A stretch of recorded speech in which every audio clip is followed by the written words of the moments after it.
Hello and welcome. This time on Out Motorsports, I'm wearing a dress shirt for the first time in 8 weeks. And I'm doing that because I'm with a very special, interesting car that is certainly worthy of something more than a t-shirt in one of these videos. This is a 2020 Mercedes-Benz E53 AMG Coupe. This is the two-door hardtop version of a full lineup that is the Mercedes-Benz E-Class. And Mercedes offers a four-door sedan, a five-door wagon, a two-door coupe, and a two-door convertible. This body style was released for the 2017 model year, and while I can certainly go on about many different features that this car has both inside and out, the big deal for 2019 and 2020 is the E53 drivetrain that powers this two-door coupe. Now, before I get into the E53 AMG, what makes it tick, and the other features available throughout the car, please do take a second to subscribe to the channel right here. All right, so with that, let's dive in.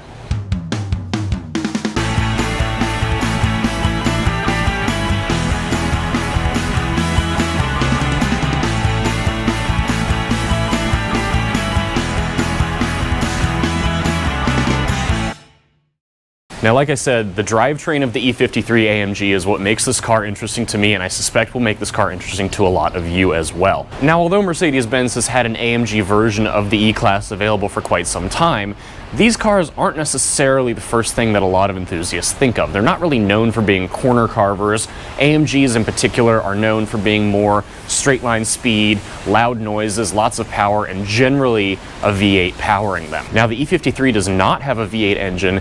This car marks Mercedes-Benz's return to the inline six cylinders that powered many of its more legendary cars from the 70s, 80s, and early 90s. Of course, it's 2020. We can't just have a regular gasoline-powered straight six engine because, of course not. Now, Mercedes is usually pretty big on new technology in the automotive space, and generally it starts with the S-Class and trickles down. What we see with this E53 AMG's drivetrain is something that's much more interesting than hearing the words straight six might have you believe. So before I dive into the inline six that's under the hood of this car, we should acknowledge some marketing collateral. Mercedes-Benz calls this E53 AMG a car that's equipped with its EQ Boost technology.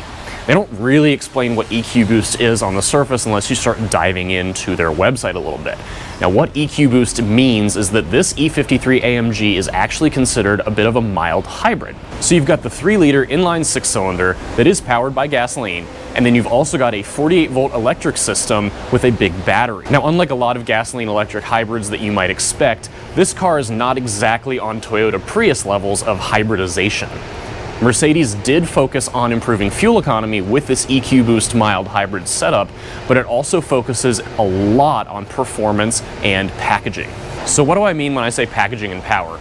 Well, for starters, we're going to talk about the engine under the hood. Like I said, it's Mercedes' first inline six-cylinder after a couple decades of a V6 engine as their smaller displacement offering. Mercedes went back to an inline six-cylinder for a variety of reasons, and it packages well with this 48-volt mild hybrid system that we'll get to in a minute. It displaces 3 liters, it has a single twin-scroll turbocharger, and on its own, Mercedes-Benz says that this engine puts out 429 horsepower and 384 pound-feet of torque. It makes peak horsepower at 6,100 RPM, and it makes peak torque at 1,800 RPM. Much like new engines found in many new cars, this inline six is direct injected. And of course, there is the common challenge that Mercedes and every other manufacturer is dealing with, and that is carbon buildup in the engine when you're running a direct injected setup. Many manufacturers have chosen to do dual injection, where there is direct injection and port injection to help keep everything clean. Before that, you would have to pull off the intake manifold and get everything walnut blasted or otherwise cleaned out every 60 to 80,000 miles. Now, what Mercedes-Benz has done with this new six-cylinder is actually avoided the need for dual injection. This engine is actually direct injected with a particulate filter instead of port injection. And this engine is mated to Mercedes' 9G-tronic 9-speed automatic transmission.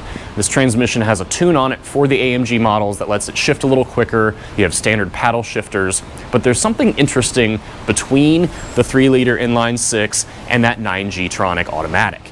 And what that is an integrated starter generator. The integrated starter generator sits between the engine and transmission as a part of the transmission's bell housing. And what it does is not only replaces the traditional starter motor, so the starter noise on one of these cars is a little different from normal, but it also works to run the engine and various accessories when you're at very, very slow speed, at a stoplight, or in a very certain state of cruising mode on the highway. Now I say the integrated starter generator can run the engine accessories, and it can do that given it's got this 48 volt large battery setup going on. The other reason it can do that is because this 3-liter inline 6 is completely beltless. There are no belt-driven accessories on the front of the motor. So what that means is you not only are lacking a traditional starter motor on this car, you're also lacking belt-driven power steering and air conditioning. Those items are fully electronic, as well as the water pump, and they are run off of this integrated starter generator and the related EQ-Boost 48 volt mild hybrid system. That allows for a more compact packaging setup under the hood, and the other nice thing is that it allows for each of those components to be computer controlled and spun at whatever speed is optimal for that component related to engine performance, not necessarily related to engine RPM. Now there's one more party piece with the EQ-Boost system and the integrated starter generator setup on this E53 AMG, and that is an electric compressor. Yes, this car has more or less what is considered an electric turbocharger or electric supercharger. And what this is a Borg-Warner built, very small air compressor with a teeny little turbine that can spin up to 70,000 RPM.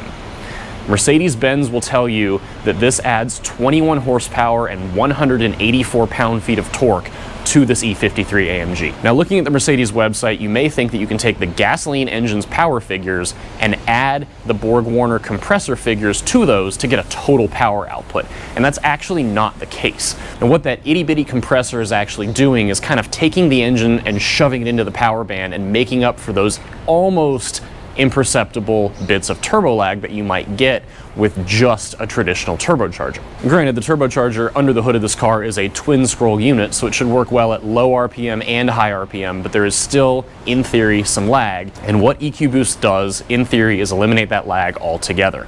We'll talk about how it actually feels to drive in just a minute. Now, it's worth noting that all E53 AMG models come with a tuned version of Mercedes 4MATIC, which is what they call their all-wheel drive system. This is called 4MATIC Plus, and what it can do is transfer up to 100% of the available torque to just the front wheels or just the rear wheels. So I've spent enough time talking about the drivetrain in this E53 AMG and the bit of a party piece that is EQ-Boost. Let's hop behind the wheel and take it for a spin and see how it is on the open road.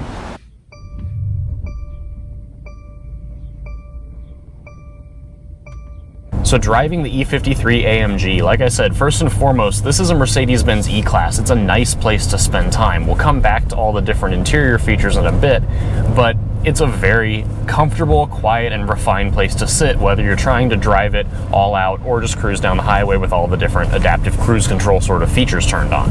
Now, the way my test car is optioned, I've got a bunch of different adaptive and dynamic things going on in here. Now, every E53 at this point has standard 4-corner air suspension that can stiffen up and loosen up based on the drive mode settings you prefer, as well as the type of driving you are doing. The other items that become more responsive when you put the car into Sport Plus mode include the electronic power steering, the throttle response, and the transmission response. Now, this car also has AMG's adaptive exhaust. So there's a flapper valve in the exhaust that can open up when you have the car in Sport Plus, or there's a separate button to leave the car in comfort mode, but still open up the exhaust flaps. And of course, I've been driving around with this thing in Sport Plus mode the whole time because I really want to hear that exhaust sing. The engine in this car sounds fantastic. If you have the exhaust opened up or the whole car in Sport Plus mode, the engine has some pops and cracks and burbles on deceleration or between gear changes. It is really a nice noise. And of course, when you close the valves and put everything back to the more comfort-oriented settings, it's still pretty quiet and unobtrusive. I can put the car into my full configurable drive mode setting, which gives me full control using the paddle shifters on the steering wheel. Like I said, this is a 9-speed automatic, and a bunch of those top gears are really overdrives for the sake of highway economy. So if you're going to use the paddle shifters, you want to get the car down into the lower gears from like 1st to 5th. That's really where you're going to have the most fun playing with the paddles. And with the car in the manual mode, the shifts are pretty crisp, and the car stays right in that power and torque band.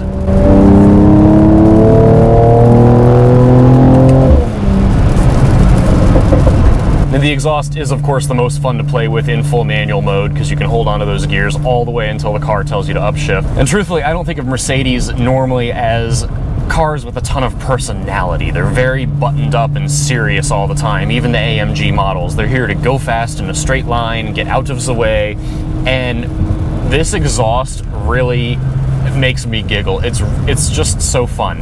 And it's fun whether you're doing city speeds and you just want to wind out first gear a little bit before you pull that upshift paddle, or you're getting on the highway or passing someone and you really want to lay into the throttle and get the engine sucking a bunch of air in and have that compressor spinning as hard as it can between the engine and transmission to just build a bunch of power. Now, obviously at this point we've talked about the engine, the transmission, the EQ boost system, the exhaust, the dampers, and everything in between. We haven't really talked about the weight of this car. These are not the lightest cars in the world. This car weighs 4,400 pounds, give or take, but Mercedes still says that this E53 AMG can sprint from 0 to 60 in 4.3 seconds. I find that pretty impressive given the heft of the car. Obviously, there are plenty of other cars that can do the 0 to 60 run in that time or shorter at this point, but still impressive given what you're working with. As I just said, given the size of the car, yes, this is a two-door coupe.